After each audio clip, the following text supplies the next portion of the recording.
Meu povo, vem comigo de novo aqui, ó. Segue comigo, Venezuela, parte 2. Finalizamos a aula anterior falando aqui sobre a eleição de Nicolás Maduro em 2013. Chávez morreu no começo de 2013 e aí a sucessão do governo chavista ficou para Nicolás Maduro, que foi eleito logo após, ou pouco tempo depois, da morte de Hugo Chávez. Muito bom. Em 2014, ou seja, segundo ano de mandato de Nicolás Maduro, a Venezuela mergulhou numa das mais graves crises de sua história.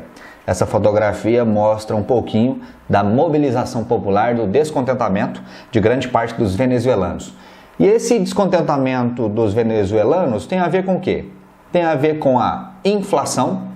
A Venezuela, nos últimos anos, a inflação é galopante, aumenta todos os dias, o que faz com que o poder de compra da população torne-se cada vez menor. Crise de desabastecimento. Como eu havia dito na aula anterior, a Venezuela é um país que praticamente não tem indústrias. Então, quase que a totalidade dos produtos, mercadorias, produtos básicos de higiene, papel higiênico, sabonete, shampoo, remédios, quase que a totalidade disso, a Venezuela tem que fazer o quê? A Venezuela tem que importar. Quem importa, quem compra na Venezuela? É o Estado. O Estado só faz isso se tiver o quê? Se tiver dinheiro, se tiver receita. Como o Estado venezuelano está passando por sérios problemas financeiros em virtude do baixo preço do petróleo, há desabastecimento. A população vai ao supermercado e não consegue comprar tudo aquilo que precisa. Ou porque não tem dinheiro ou porque não tem o produto na prateleira, certo? Consequentemente, aumento da pobreza. Se havia, no começo dos anos 2000, melhorado essa condição de vida da população venezuelana, agora essa condição de vida piorou novamente. E insatisfação com o governo. Importante deixar claro que Nicolás Maduro, apesar de ser o sucessor legítimo de Chávez, Chávez mesmo disse isso, que Maduro era o seu sucessor. O Nicolás Maduro ele não tem o mesmo carisma, ele não tem a mesma simpatia que o seu mentor político, Hugo Chávez. Então isso acaba contribuindo também para esse descontentamento de parte significativa da população. Segue aqui comigo, ó. Em função de todos esses problemas, Maduro intensificou ainda mais a repressão à oposição. Nessa manchete é mostrada a prisão de um opositor. O opositor Leopoldo Lopes pega 13 anos de prisão na Venezuela. A alegação do governo Maduro é de que essa liderança política estava incitando os protestos, estava incitando a violência e por isso teria sido preso.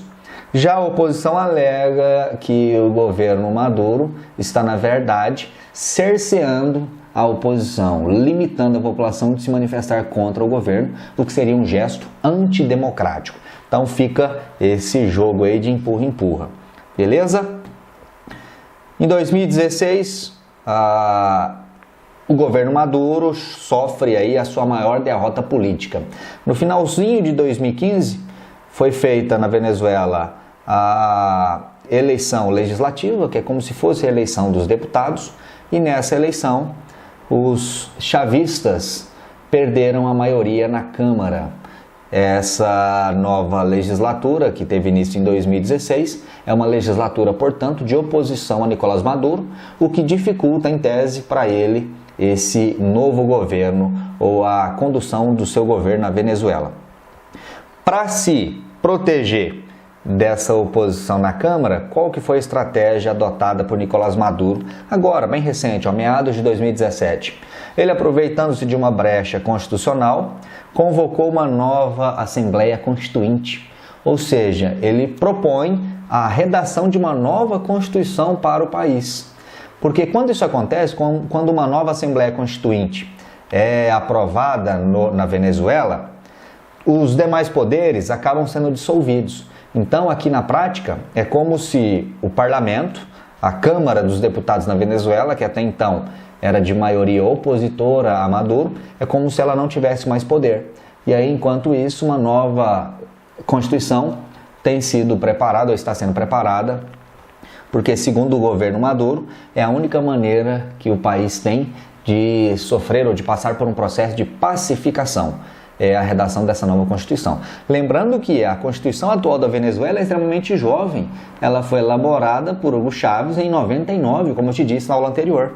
Então, isso aqui mais se parece com uma grande manobra política de Maduro para se manter no poder, porque ele estava vendo que a coisa ficava cada vez mais difícil para ele, estava ficando feio para ele se manter no poder, e aí ele manobrou mais uma vez politicamente no governo, dissolvendo aí os poderes da Assembleia Nacional, como você lê nesse último tópico. Muito bom, aqui algumas manchetes. Olha essa, por exemplo, de 31 de julho de 2017. Depois de já aprovada essa nova Assembleia Constituinte. Governos internacionais não reconhecem resultado de Assembleia Constituinte na Venezuela. Estados Unidos, Europa, países sul-americanos, do qual se inclui o Brasil, criticaram a convocação do presidente do país, Nicolás Maduro. Outra manchete, vamos lá. Trump diz que considera a opção militar na Venezuela. Aqui uma grande burrice, vamos falar assim, do presidente Trump, né? Em virtude de todos esses problemas sociais na Venezuela, Trump, mais uma vez, falou besteira. Ele falou, caso a Venezuela não solucione logo essas questões, ele estava muito favorável, ou é muito favorável a uma intervenção militar na Venezuela. Por que eu disse que foi uma grande tolice? Porque quando ele afirma isso, ele acaba dando munição, acaba dando ainda mais combustível para que Maduro fale o quê para a sua população, nos discursos. O discurso tem sido mais ou menos assim, ó. Nós, Venezuela, só estamos passando por esse grave problema, por essa grave crise, por conta de boicotes imperialistas dos Estados Unidos da América. Olha aí, ó, o cara tá até querendo invadir o nosso país. Então foi uma estratégia pouco inteligente do presidente Donald Trump, como tem sido vários dos seus discursos e vários dos tweets que ele faz. Ele gosta muito do Twitter, né? Então de vez em quando ele escreve muita bobagem no Twitter. Eu imagino que a assessoria de imprensa dele deve ser louquinha para tomar a senha desse Twitter, porque vai escrever besteira lá longe, ser besta. E aqui por último, moçada, é lógico que em todos os momentos de crise, quando o país vive crise, é lógico de se entender a saída, a fuga de pessoas desse país. Olha essa manchete, fugindo da crise na Venezuela, imigrantes tentam emprego em Roraima e pedidos de carteira de trabalho disparam. Então tem sido muito grande o número de venezuelanos fugindo daquele país. E muitos, inclusive, tomam a direção do Brasil. Que por mais que não estejamos hoje, no nosso país, no melhor dos seus momentos político, econômico, social, ainda assim as condições de vida aqui é muito melhor para os venezuelanos, ou para grande parte dos venezuelanos, do que no seu próprio país. Então, muitos têm vindo para cá. Lembrando que eles não são refugiados, hein?